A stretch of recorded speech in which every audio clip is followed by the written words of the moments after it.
So the challenge we have with seventh chords is that you have 4 notes that you're playing, and if you were to play them all in the right hand, it's possible.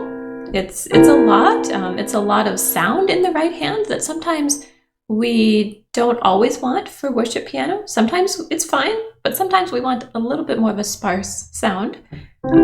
So you've got those 4 notes, and then if you also think of the fact that your 7th chords would have inversions, then you would be having to practice all of the inversions for your 7th chords as well. And you're welcome to do that if you like, but there's actually an easier way. And so today I want to show you the easier way. The simpler way is, let's say we are taking, for the sake of our demonstration, let's take an A minor 7 chord. Okay, so if you remember from our previous lesson, an A minor 7, we start with an A minor as our root chord, and then for the 7, we find the octave and come down 2 keys. So this is our A minor 7. So we could play all 4 notes in the right hand if you want to, but the easier way is to think about what your left hand is playing. So if you have an A minor 7, what is your left hand playing? Most likely your left hand is playing an A.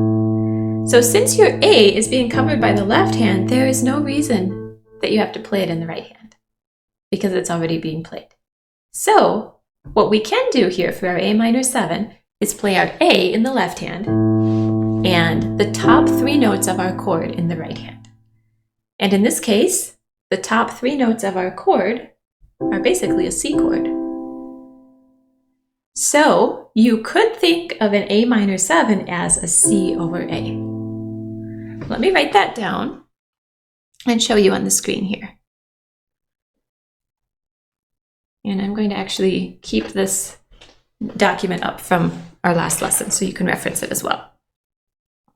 So the chord that we're talking about right now is our A minor 7. So to review, we found the notes for our A minor 7. We discovered that in the left hand we're playing that A, so we don't need to play the A in the right hand. So therefore, in the right hand, we are playing the top 3 notes of the chord.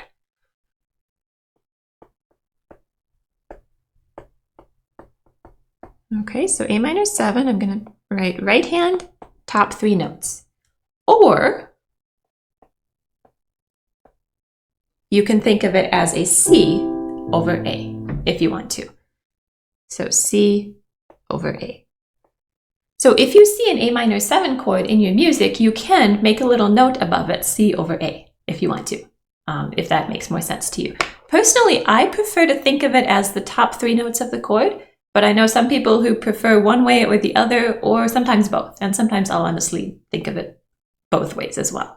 So C over A, or the top 3 notes of your chord. And what that allows you to do now is you can play your C chord in any inversion.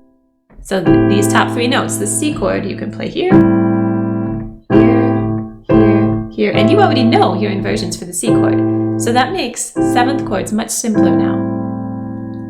Okay, let's do this for, actually let's go to some songs and let's see how this works in some actual songs. So we're going to go to,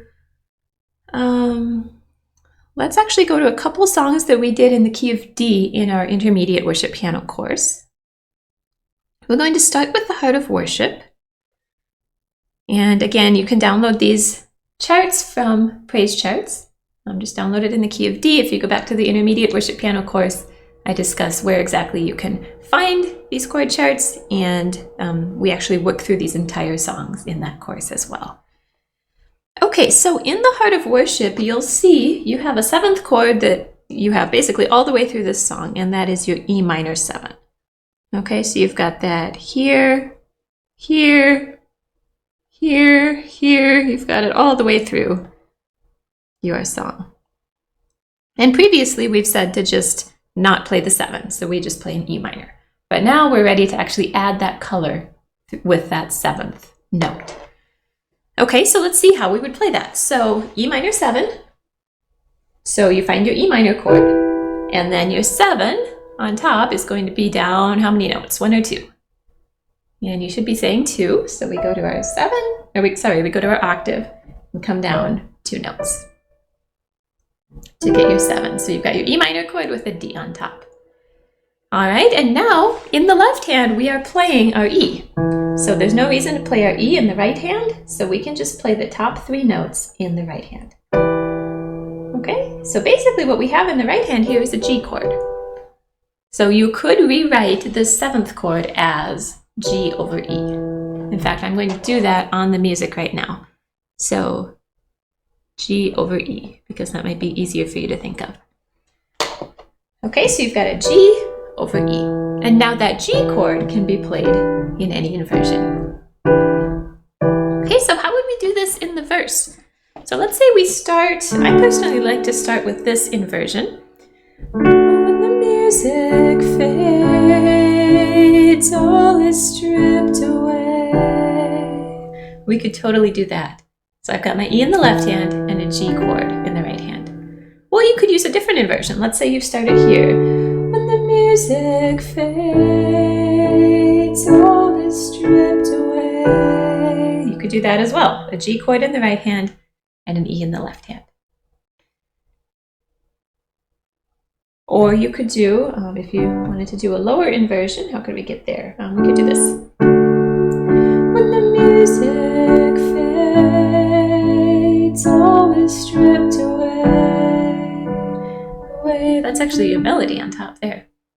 So that's really pretty as well. Again, you can really see the form of your E minor 7 there, even though my right hand is only playing the top 3 notes. Okay, so that's how you can use your 7th chords in the Heart of Worship. Let's go to another song. Let's go to What a Beautiful Name.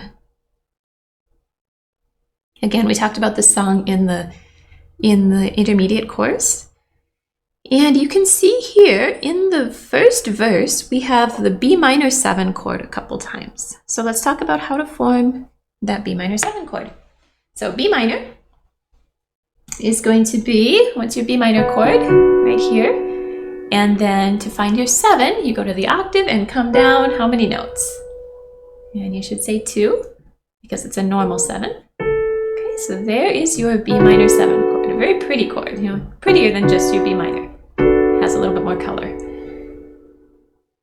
All right, so that's your B minor 7. So your left hand is playing your B, so we don't have to play the B in the right hand. So basically what we have here is we have a D over B. So let's write that down. D over B.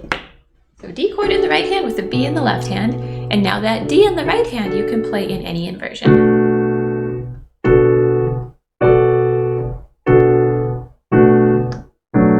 And it's really pretty. Now again, you don't have to play your 7th chords. And sometimes I actually don't play the 7th chords because I think it sounds better without them. And so, like for example, on this B minor 7, I would try it both ways. Try it with the 7th and try it without it. And you might prefer one or the other. So for example, here you could do, let's just do our D5. You are the Word at the beginning, one with God the Lord. And you can see there my D in the right hand, B in the left hand. Lord Most High. Hidden glory in creation, now revealed in you are Christ. So I used a couple different inversions of my D chord there, but you can see how that works. I hope you enjoyed this video. The clip that you just watched is from my course called Early Advanced Worship Piano. If you would like to learn more about how to play worship piano from a heart of worship and love for Jesus, check out my online lessons and courses at adorationmusicacademy.com.